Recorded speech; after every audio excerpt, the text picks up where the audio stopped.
You are listening to The Investor Way with Sam Ball and Jonathan McEwen. If you enjoy the show, please subscribe and follow us on Twitter at TIWTweets.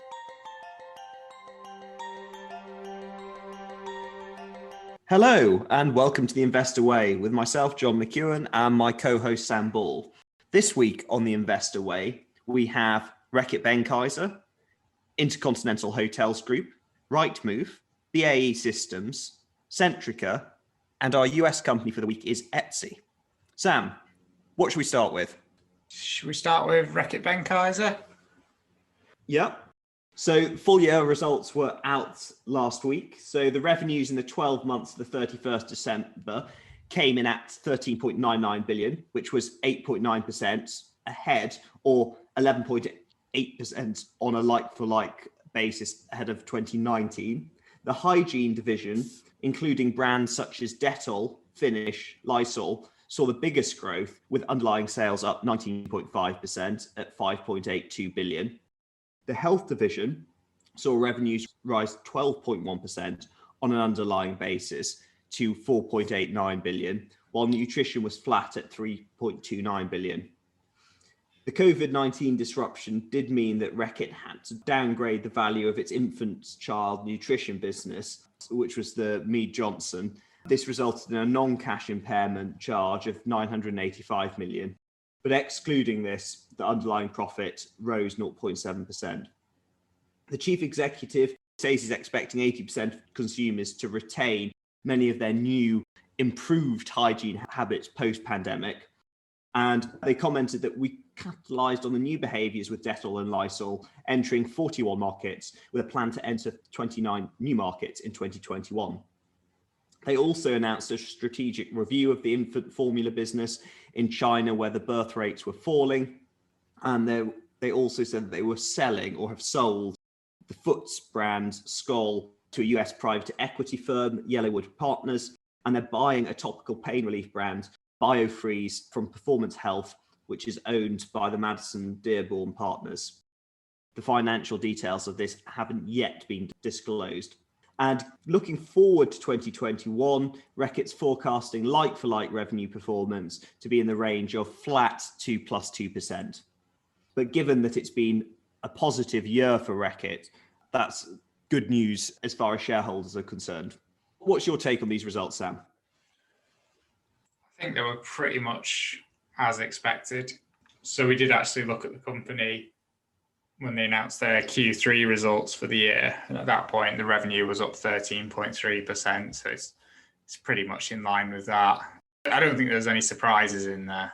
What about you? No. Yeah, I mean, the shares, I don't think there was much change on the day. But yeah, it's what the market was, largely what the market was expecting, I think. Price to earnings at the moment is 18.7, and it's got a dividend yield of just under 3%. Like you say, I think the results were probably as we expected.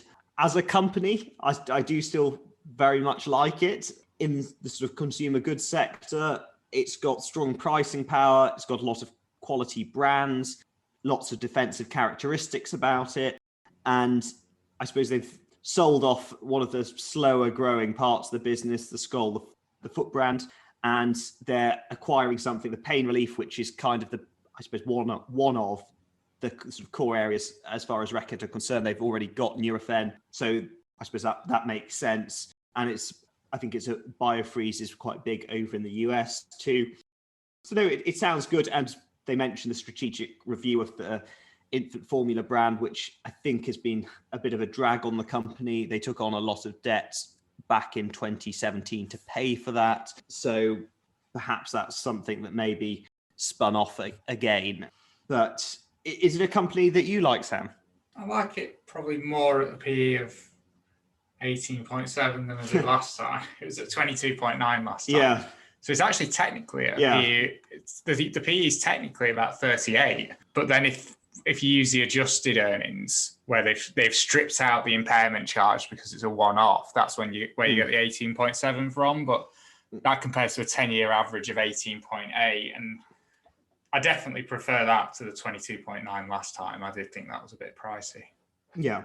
And I mean, I think we've had very positive vaccine news since then. So I suppose COVID was quite good for, on the whole, I mean, some parts of Reckitt didn't benefit. I think the sales of Durex went down, but the business as a whole, the Dettol and the hygiene division, has done very well out of COVID. So I suppose the fact that we've had successful vaccines is not as good for the business going forward. But I mean, it is very diversified. And the chief exec, I mean, he's saying that he thinks 80% of the consumers are going to retain those sort of hygiene habits. So whether the Dettol sales remain the same, I suppose yet to be seen. But I guess the question might be whether you like Reckitt or whether there'd be a better alternative. I think you were saying to me before the show that Unilever was looking very attractively priced, certainly compared with its historical averages, and perhaps that would be the sort of consumer brands company that you might go for. I guess the Reckitt valuation is probably quite a fair valuation, I guess. But Unilever, I think that's at a price to earnings of about 17 at the minute. Reckitt's dividend yield 2.9%. Unilever's is, I think it's now at 4% because the price has come down a bit in the last week. I would go with Unilever over Reckitt. I think Unilever is a higher quality business, so I'd probably only choose Reckitt over Unilever if it would be based on valuation. So whilst Unilever's trading at a lower PE with a higher dividend yield, I'd pick Unilever every day. Yeah. No, I think I tend to agree. I mean, I have both, but I do like Reckitt. I think at the moment, yeah. I do like Reckitt, and I think at 18.7, I don't think it's outrageous. It's just I prefer Unilever. That's all. No, I think that's fair enough. Okay, so the next company on the list is Intercontinental Hotels. What have they been reporting this week, Sam? Intercontinental Hotels Group. So for anyone who isn't familiar with the company, they're a hotel company. They franchise their brands and manage their hotels on behalf of third-party owners. The portfolio of brands includes Intercontinental, Kimpton, Crowne Plaza, Hotel Indigo, Holiday Inn Express, Holiday Inn Resort, Regent Hotels, and quite a few others. So they've got almost 6,000 hotels globally. So not the sort of business you'd expect to be thriving in the current environment. However, what is quite interesting is because they franchise it and license it all out, of those 5,977 hotels, they only own 25 of them. And of that 5,977, that's 889,582 rooms. So they've come out with their full year results, and full year revenue per available room fell 53% for the full year. The reintroduction of restrictions in key markets during the fourth quarter slowed recovery. Underlying revenues fell 52% to $992 million, and underlying operating profit, excluding exchange rate effects, declined 75% to $219 million. So they're UK listed and they're based in the UK, but they report in dollars. I'm not entirely sure why, but all these figures are in dollars. CEO Keith Barr said the new financial year has started with many COVID challenges still in place. Meaningful recovery is unlikely until later in the year and is dependent on vaccine rollouts.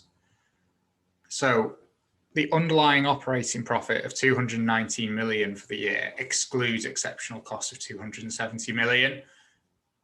And what are the exceptional costs? So the majority of them relate to a reassessment of the value of the assets. So it's similar to the Reckitt one, actually, where it's mainly because of an impairment. So it's underlying operating profit of $219 million. That excludes the exceptional cost of $270 million. So if you take them into consideration, it's actually an operating loss of $153 million. By region, in the Americas, revenue of $512 million was down 50.5% on an underlying basis. There was a 48.5% reduction in the revenue per available room, reflecting occupancy declines of 26.5% to 42.3%. Franchise hotels fared better than the managed ones because of a higher exposure to domestic demand, while managed hotels rely more heavily on large group business. Operating profit fell 57.5% to $296 million. In Europe, Middle East, Africa, and Asia, that was also quite poor. Underlying revenue fell 69% to 218 million. Revenue per available room was down 65% for the full year. Fee business revenue declined 67%, while revenue from owned and leased sites dropped 70.5%. Overall, underlying operating losses were 54 million compared to a profit of 206 million in 2019.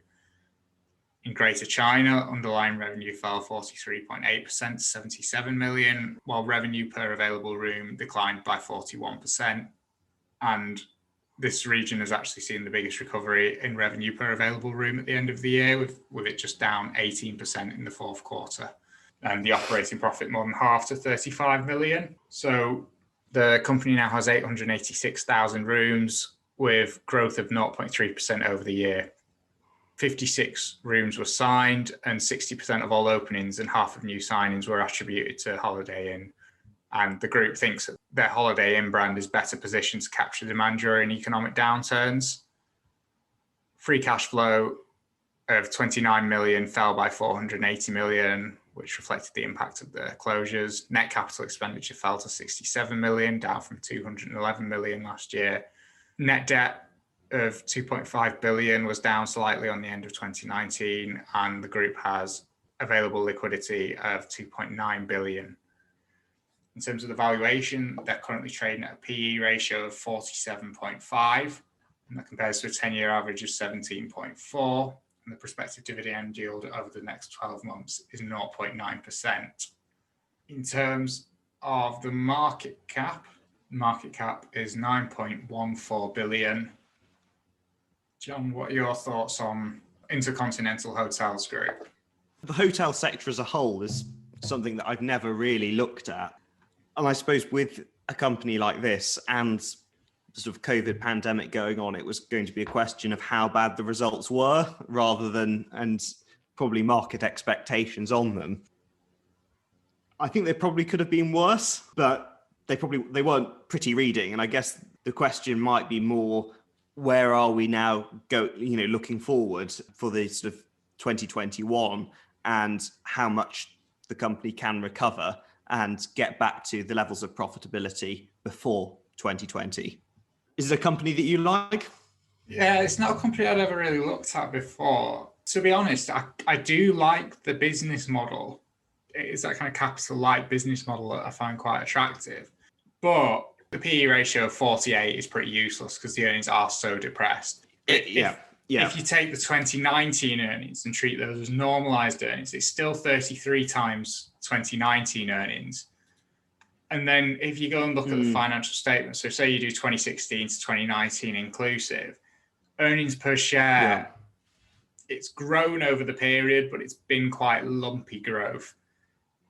And the debt's fairly high at 2.5 billion net debt. I just think if I was going to pay 33 times normalized earnings, I'd expect a company in a bit better shape than that. But I do like the business model, so I think it's probably interesting enough for the watch list, but I certainly wouldn't be buying it at the minute. No, fair enough. Okay, next on the list, we have Rightmove. I think this is the company that you like, Sam.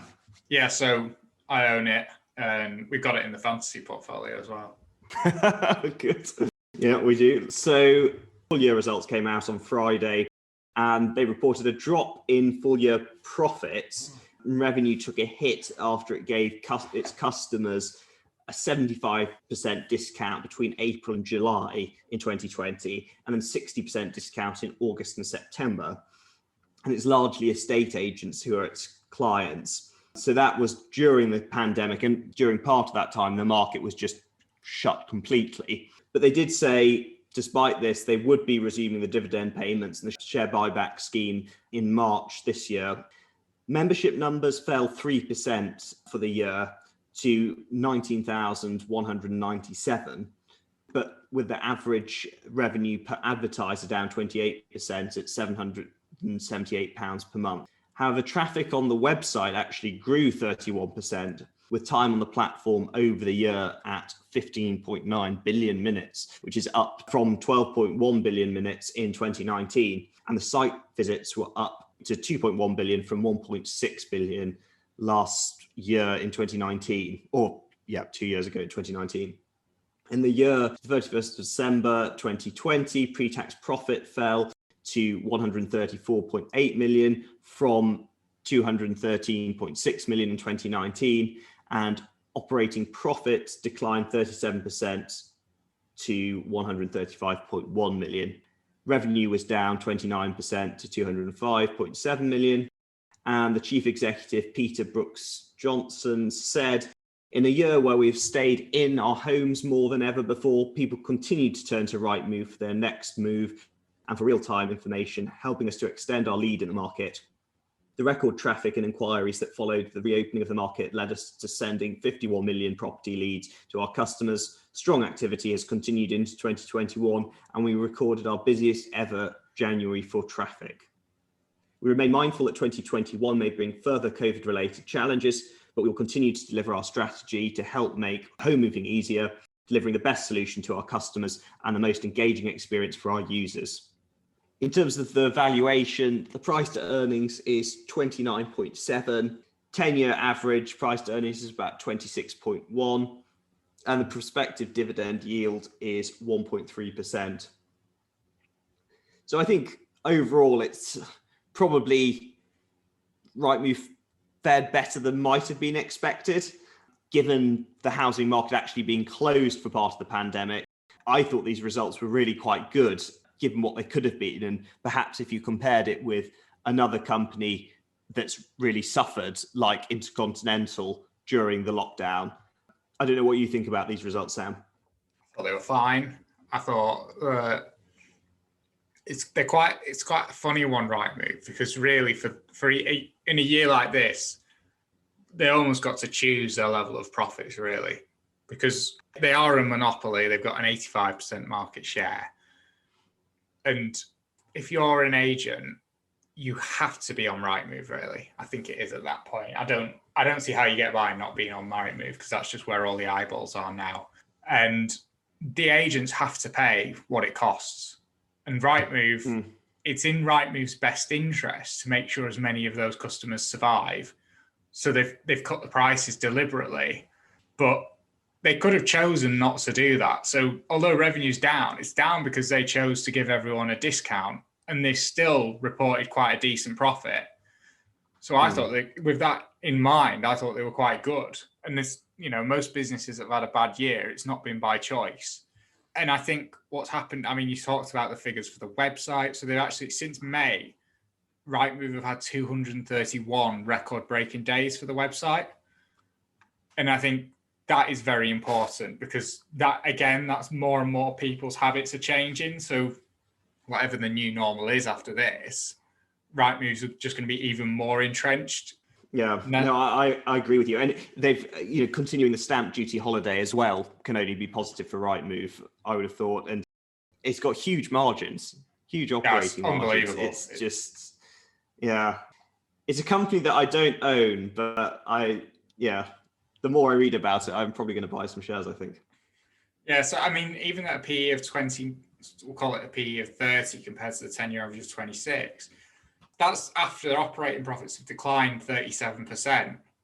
Yeah. And it's still, for a business of this high quality, a PE of 30 under normal circumstances, I think that you could make an argument for it. Do you think it's going to be the target of regulators given the market share that it has? I don't know, is the answer. There's no two ways about it. It is a monopoly, which is why it's so attractive. Yeah. They're just not some big tech company that's on everyone's radar. They seem to be. I've not. They're sailing under the radar. Yeah, I've never heard any talk of regulating Rightmove. So yeah. And I suppose people generally don't really like estate agents anyway, because probably, they don't. I guess landlords feel ripped off by them, but then so do tenants as well. So yeah. I don't think anybody has that much sort of innate sympathy for them. So the fact that Rightmove's really squeezing them isn't really upsetting anybody at the moment. So, and as well, if you look at the financials, 2020 is a bit of a write-off, but 2016 to 2019 inclusive, revenue increased from 219 million to 289 million. Earnings per share increased from 13.79p a share to 19.57p a share. So they are growing quite nicely. A PE ratio of 29.30 when those earnings are depressed by 37%, I think it's very reasonable, but I am biased. No, I mean, I agree with you, and I'm, going to be looking next week, I think, genuinely. So, it's just hard not to love a monopoly.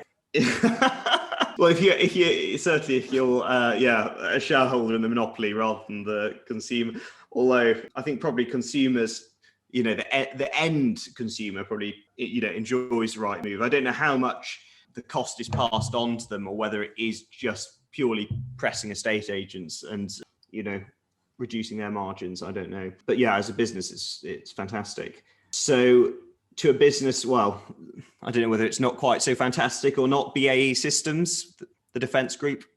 Yes. So BAE Systems, for anyone who doesn't know, they're a defence, aerospace and security company.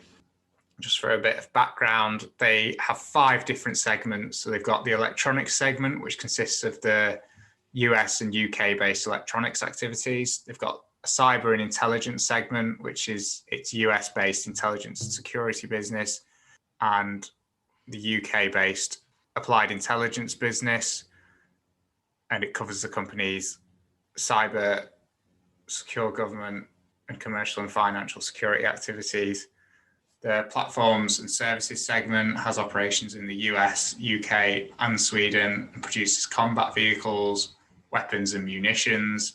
The air segment comprises of the UK-based air activities for European and international markets and United States programs, and its businesses in Saudi Arabia and Australia, together with its interest in the MBDA Holdings SAS joint venture. And the maritime segment comprises the company's UK-based maritime and land activities. So they've reported their full year results, and excluding the impact of exchange rate movements, revenue rose 4% to 20.9 billion. Underlying earnings before interest, tax and amortization rose 1% to 2.1 billion. For the new financial year, BAE expects sales growth of 5 to 7%, and underlying profits are expected to rise over 10%. The group announced a final dividend of 14.2p a share, bringing the total for 2020 to 23.7p. And the delayed dividend of 13.8p from 2019 was also paid in addition to this. So just for a breakdown by segment, sales in the air division, which make up 37.9% of group revenue, rose 6% to 7.9 billion, driven by F-35 and Typhoon activity and continued progress on the Qatar Typhoon and Hawk aircraft program. Strong second half helped offset earlier COVID-related challenges. Flat profit margins of 11.9% meant earnings before interest, tax and amortization rose at a similar rate to sales, rising 6.1% to 941 million. The electronic systems segment, sales rose 2.7% to 4.6 billion, half of which was driven by acquisitions. COVID lowered demand for commercial products and sales of these rose around 3%. Commercial revenues are more profitable, so the declines in this area meant overall earnings before interest, tax and amortization fell slightly to 684 million, despite the overall increase in sales. The US platforms and service segment saw sales increase 5% to 3.5 billion, reflecting continued momentum in US combat vehicles. Pandemic resulted in delivery delays on most vehicle programs, and there were significant interruptions and delays to ship repair. This hurt efficiency and made each transaction more expensive, bringing the return on sales down to 5.6% from 8%, and this fed into a 27% decline in earnings before interest, tax and amortization to 195 million. As a bit of a side note, I'm not particularly keen on the use of earnings before interest, tax and amortization because they are going to be a business with a significant amount of amortization expenses. So to me, it just feels like cheating a bit. But anyway, Increased construction activity on Dreadnought-class submarines drove a 4.5% uptick in sales to 3.3 billion in the maritime division. Overall efficiency improved as the Dreadnought-class submarines program continued to advance, leading to a 0.8% basis point increase in return on sales to 9.4%. This helped earnings before interest, tax and amortization rise 14.2% to 306 million. Cyber intelligence sales rose 4.6% to 1.8 billion, driven by government services and US and intelligence security business, which offset declines in financial services. Restructuring at Applied Intelligence was behind a 49.5% increase in earnings before tax and amortization to 136 million. Free cash flow more than halved to 367 million due to a £1 billion pension contribution. Excluding the impact of that contribution, free cash flow rose to 1.4 billion compared to 850 million in 2019. A £1 billion bond issuance to fund the pension scheme and electronic systems acquisitions increased the group's net debt position to 2.7 billion from 743 million in 2019. The group paid 1.7 billion into its pension scheme in 2020 compared to 461 million in 2019. The group's order backlog stands at 45.2 billion, and that compares to 45.4 billion in 2019. Air orders account for around half of this, and this backlog represents roughly 80% of next year's expected sales. In terms of the valuation, it's currently trading at a PE ratio of 10.2, and that compares to a 10-year average of 11, and the prospective dividend yield over the next 12 months is 5.1%. John, thoughts on BAE Systems? Well, I mean, I think there probably are some positives in that it's certainly not expensive, and I think the cybersecurity is probably an attractive potentially growth area of the business. And I know Joe Biden had commented that legacy systems in the future won't be relevant, and that the US would be spending more on those sorts of cybersecurity technologies. And given that BAE, I think at least 40% of the revenue comes from the US, that can only be good for the company, I would have thought. And I think the UK as well are spending an extra 4 billion on defence. So again, there's some positive things, but it felt a bit like they were treading water in the results. I don't know what your thoughts about them were. Yeah, I mean, it is cheap, but for me, there's too many question marks. I mean, I've got the problem that I'd find it quite difficult to understand, so it's probably very likely to end up in the too hard pile anyway. Mm-hmm.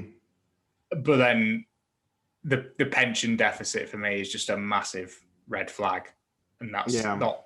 I don't like the fact that they're trying to focus on the figures excluding amortization when it's such an capital intensive business that amortization expense is very, very real for them. So to just pretend it doesn't exist to make the figures look better, I don't particularly like that either. So there's enough, I don't want to say red flags, but call them amber flags that I wouldn't really be looking at it further, despite how cheap it is. Sure. No, it's not one that I would be buying either. But did you know much about the company before looking at it today? I knew it was defence. That was about it. I knew it was cheap as well, actually. Did it come up in any screens that you'd seen, or just no? What's that? It must be quite big. I'll just have a look at the market cap. Yes, market cap's only 15.58 billion. I did actually think it'd be bigger than that. Yeah, but certainly on the FTSE, definitely not insignificant. Oh no, it's respectable.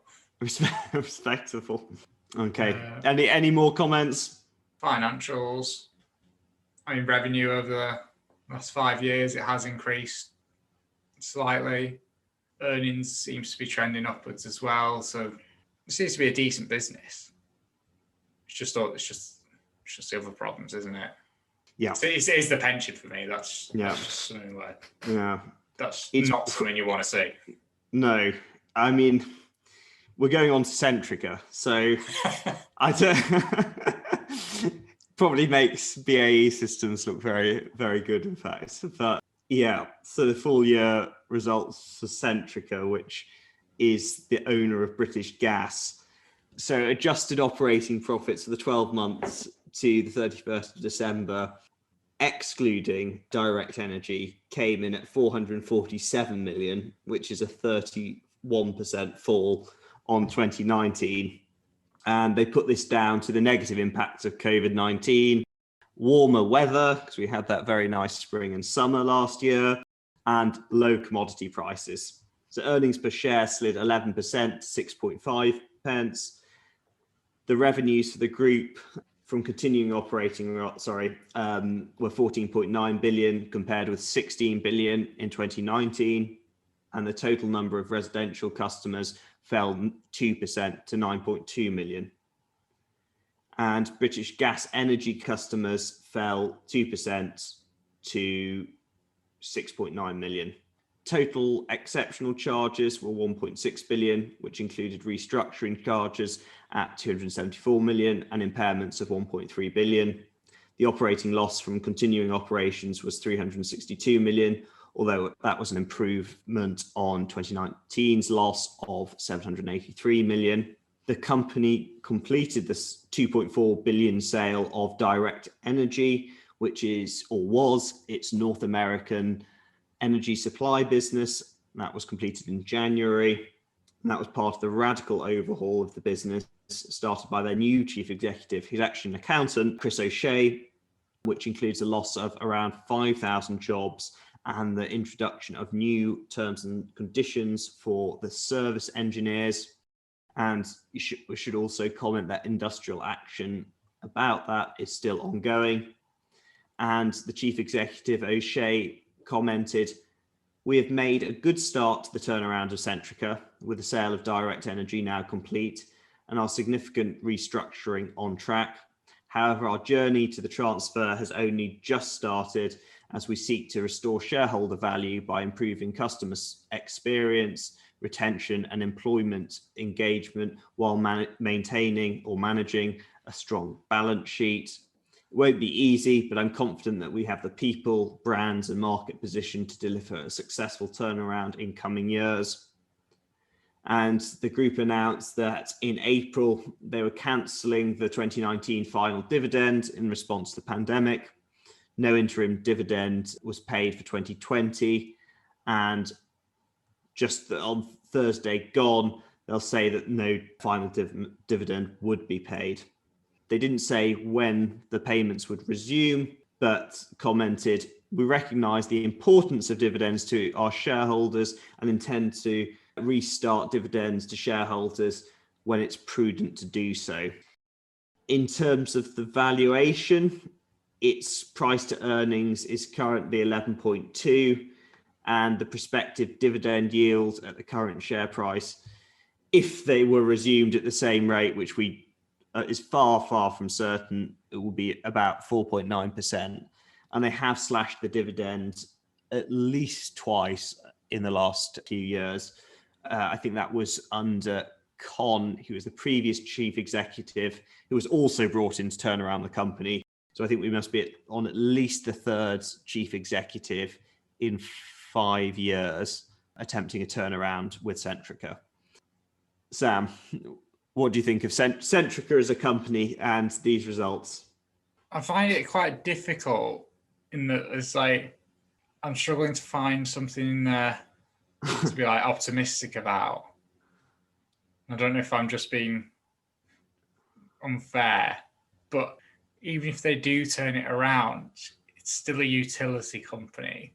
So it's very, very difficult really to differentiate themselves in any way. And their problems have been going on for quite a few years now.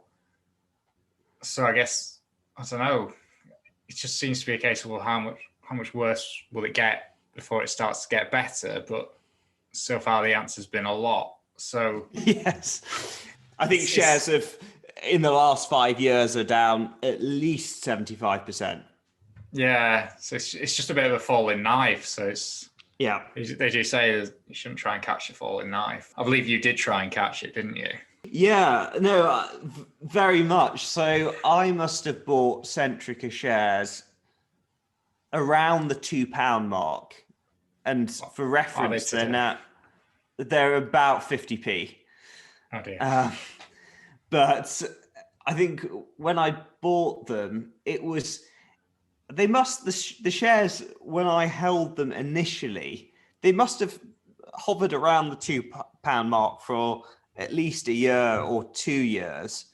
And at that point, there was always the talk up of the turnaround.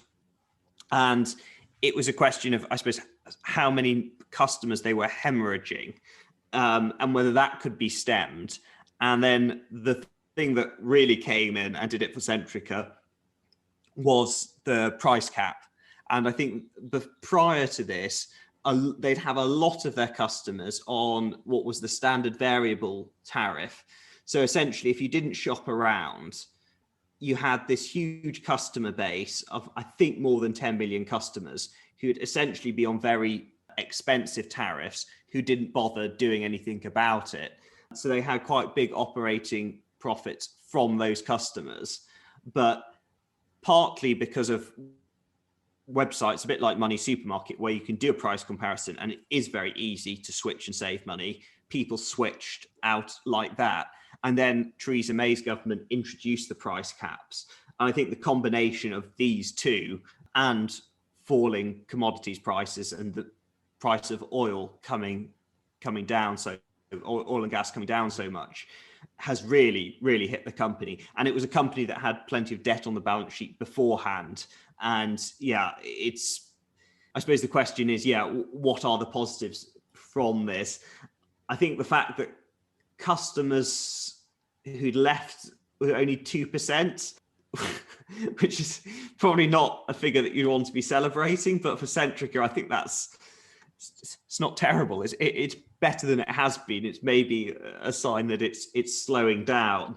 Probably the sale of Direct Energy and just focusing on its sort of core customer base in the UK is a good thing. But the industrial action, pensions, I mean, there are, I think, red flags all over the company, really. So you wouldn't recommend anyone follow you into that one? No. And when it's supposed to be, if you're buying it as a utility company for a safe dividend, which it isn't delivering, nor is it going to be, well, maybe it's a bit negative, but can't really see it delivering growth either. I suppose you've got to ask, what are you buying it for, really? I mean, I guess at the moment you'd be buying it maybe, well, like you say, sort of a value play, but hopefully you wouldn't be at this stage catching a falling knife. But I think you'd probably be quite brave buying the shares at the moment. Is there a reason you still hold it? Because you've not done a great job championing the company there. So I suppose it's fallen so much, and the stocks that I generally hold, it's a sort of buy and hold strategy. So I try not to fiddle around too much with a portfolio. And maybe I've bought into the turnarounds at different stages. And like when you've hit the bottom at some point, is the turnaround going to pay off and at least get the business back into a healthier state?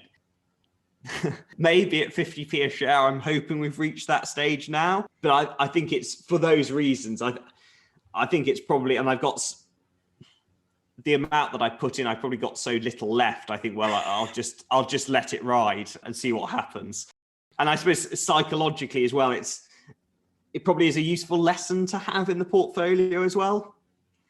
A reminder, but yeah, it's definitely not a quality company.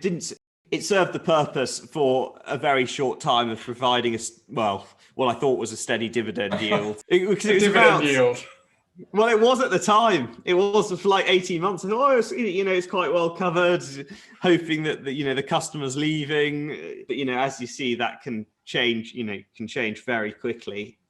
Yeah. And there was an argument going around that actually there were lots of challenger energy companies, and that by sort of the government interfering in the market and by capping the price at which energy companies could charge, at the standard variable tariff, if you had a bigger player, which Centrica was, I think, the biggest at the time, when the price cap came in, that there could be an argument that actually those challengers, which operated on the model of offering very cheap tariffs for the first year, but then actually jacking up the price more than even British Gas did in the second and third year, and essentially hoping that, well, people had switched once, they wouldn't switch again, that those companies, those smaller challengers, might actually be worse hit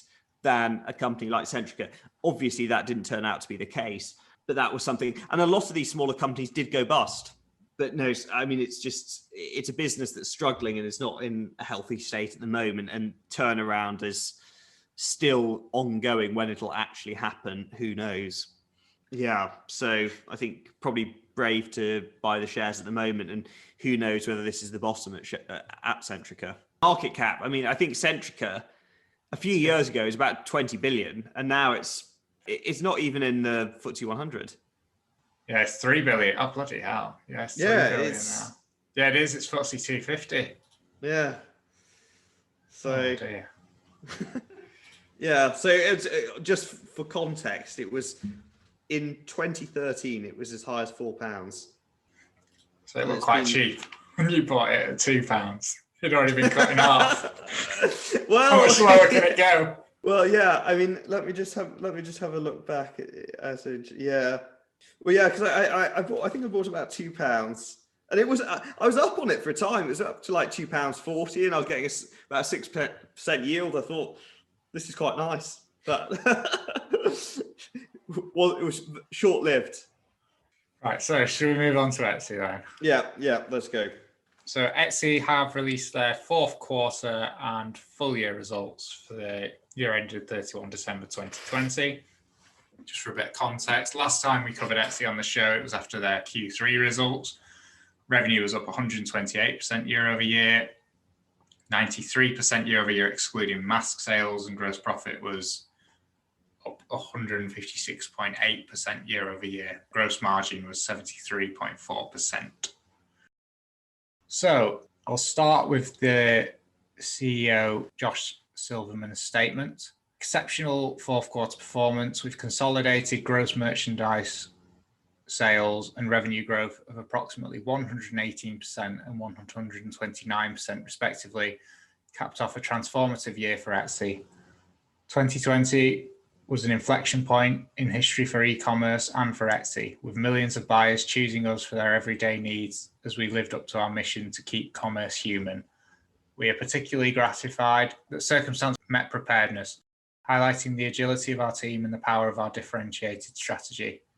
In conjunction with achieving record 2020 consolidated financial results of approximately 10.3 billion in gross merchandise sales and 1.7 billion in revenue, we provided economic opportunity for millions of creative entrepreneurs, cared for our team and communities, invested deeply in technology, improved customer experience, expanded Etsy's global visibility through world-class marketing strategies, and gained meaningful market share. We are just getting started executing on our long-term growth strategy, focused on highly differentiated and defensible competitive advantages within a $1.7 trillion market opportunity. So, in terms of the numbers, I'll do the Q4 numbers first and then the full year. So Q4 gross merchandise sales, and that's the total sales value of everything that was sold on the platform compared to revenue, which is what Etsy actually takes from that sale. So gross merchandise sales for the quarter were 3.6 billion, and that was up 117% year over year. Revenue for the quarter was 617 million, and that was up 128.7% year over year. So they've actually, so far, they are maintaining the 128% growth rate from Q3. Marketplace revenue, that was 473 million, and that was up 149% year over year. Services revenue was 143 million, and that was up 79% year over year. Net income was 148 million, and that was up 374% year over year. So for the full year, gross merchandise sales was 10.28 billion, and that was up 106.7% year over year. Revenue was 1.725 billion, and that was up 110.9% year over year. Marketplace revenue was 1.3 billion, and that was up 119.5% year over year. Services revenue was 422.5 million, and that was up 88% year over year. And net income was 349 million, and that was up 264.2% year over year. They highlighted that in Q4, gross merchandise sales excluding masks was 3.3 billion, which was up 118% year over year. And 4% of the Etsy marketplace's overall gross merchandise sales was from mask sales. Their consolidated take rate, which is the revenue divided by gross merchandise sales, it basically tells you the cut that Etsy takes. So they take a fee from the seller, they take a fee from the buyer, and that added together comes to 17.1%, which was up 80 basis points year over year. You said that was driven by Etsy ads, offsite ads, and the expansion of the Etsy payments platform. And there's a few things in the presentation that I wanted to go through as well. They said that for the year, Etsy outpaced e-commerce growth by more than 2.5x. They were the fourth largest e-commerce site in terms of monthly visits in the US, or they are. Their percentage of gross merchandise sales that come from international, also non-US users, is now up to 41%, and that's up 152% year over year. And they've highlighted that the gross merchandise sales growth in the UK was up 189%. And in the fourth quarter, they actually became a top 5 e-commerce website in the UK. In Germany, gross merchandise sales growth was up 109% for the year, and Germany is Etsy's second largest international core geography. There's a really interesting slide in the presentation where they go through every month of the 2020 year, and they talk about how as trends are changing, the platform's reacting to that. So because it's just these like individual sellers just creating their own stuff that they're selling, and Etsy's just a platform, they are very, very responsive to changing trends. So we saw it last year when everyone started wearing masks and all the big sellers were struggling to distribute them and get them quickly. And there were loads of just handmade ones popping up on Etsy, which is why the mask sales were so large that they actually had to give results with and without mask sales. So just to go over a few of these. So just an example, in June, which is, I think, when the Black Lives Matter movement was probably at its peak, Etsy highlighted support for Black-owned shops, and that led to a 2,968% increase in sales for Black-owned shops. Let's pick another one. Yeah, here we go. In March 2020, there was a 2,329% increase in the sales of hand sanitizer, 2,546% increase in the sales of cotton face masks. In April, when everyone's still all locked up, sales of board games went up 1,522%. Cat face masks went up 3,902%, although I imagine that must have been off a very low base. In August, home office equipment went up 858%. And there's just loads of examples like this where whenever there's any kind of change in trend, they're just able to react instantly and capitalize on it because of the nature of the platform. Another one is in September 2020, sales of pet supplies were up 3,676%. So for the year, they said the number of active buyers increased 77%. They added 2 times the number of new buyers compared to the previous year, and they grew habitual buyers even faster. From memory, I think a habitual buyer is someone that has at least 6 different buying days in a year and spends a minimum of $200 in total. The active sellers has increased to 4.1 million, and that's up 64% year over year. In terms of the valuation, they are currently trading at a market cap of 27.7 billion. And that puts them at a price to sales ratio of 16. So they actually gave earnings of $2.88 for the year, earnings per share. That puts it at a PE ratio of 76. and that's for a company that grew earnings 260% in the previous year. I actually think for a company that's growing over 100% revenue over 100%, earnings is growing over 200%, price to sales of 16, market cap still only 27 billion. I actually think that's quite a reasonable valuation, just given how impressive the performance is. I hold it. It's in our fantasy portfolio, so I am biased. John, what are your thoughts on Etsy's results and also the valuation? Yeah, so I suppose very good results. And I mean, did you say 76? 76 times. Yeah. But those earnings are currently increasing at 260% a year. Yeah. So, I mean, I suppose it's a question, can it sustain it? And if it does, then... Does it one more year, you're looking at a PE in the 20s, aren't you? If the share price doesn't move. Yeah. So if it does that, then you're I suppose you're proved right in that Etsy, if it continues on trend or to increase at that rate, then it can definitely grow into the valuation. But I mean, it depends what you're comparing it to. I suppose we don't have such comparable companies on the FTSE 100 really. So yeah, it's difficult to know whether you can sort of apply such traditional sort of like valuation metrics to it, but I wouldn't be betting against it. And I suppose I should probably be on its side, given that it's in the fantasy portfolio. I mean, it is just such an impressive business. The question is, how do you value it, like you say? Yeah. But I mean, there's a lot more crazy valuations in a lot of the US. I mean, the fact that it's got earnings in itself is a minor miracle. Yeah, well, that's true, because I suppose a lot of comparable companies don't have earnings, and you're purely doing it on price to sales. But this, it's profitable. Yeah, if my position hadn't, and it's a nice problem to have, but if my position hadn't grown to the extent that it has on its own, and it's, I'm just trying to think. It's somewhere around 15 or 16% of my overall portfolio. And I wouldn't really want to add to it when it's already such a high proportion. If it hadn't grown to the extent that it has, or if I didn't already own as much of it as I do, I don't think I'd feel too bad about adding at current levels.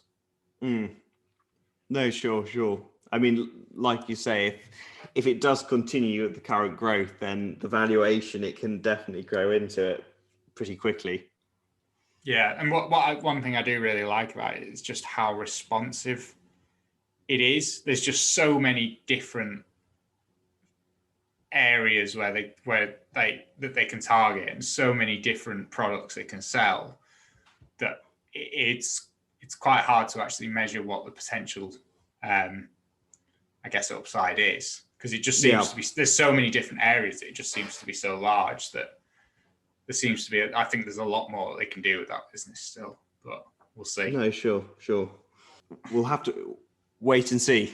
Yeah, so of the 6 businesses we've discussed today then, Reckitt Benckiser, Intercontinental Hotels Group, Rightmove, BAE Systems, Centrica and Etsy. If you had to buy one, which one would it be? I'd probably be going for Rightmove, I think. And why? I mean, it's basically got a monopoly and huge operating margins, and it's not that expensive. And it's listed over here in the UK, so I'd probably go for Rightmove. What about you? You're going to go Etsy, I think, aren't you? If I didn't already own Etsy, I'd go with that. I mean, I own Etsy and Rightmove actually, but I'd probably, at the minute, I'd be closer to adding to Rightmove, although I actually did add to Rightmove fairly recently. Okay. But I'd probably add to Rightmove over Etsy at the minute, but that's because of the amount of Etsy I already own compared to the amount of Rightmove, but sure. I do like them both. Yeah. What would be the last company? Probably Centrica. The one you own? Yeah. No, I'm not adding to it for sure, but probably Centrica. Fair enough. That'd be my last one as well. I mean, I've experienced a lot of pain with Centrica, so I just wanted to see if you'd say that. Yeah. No.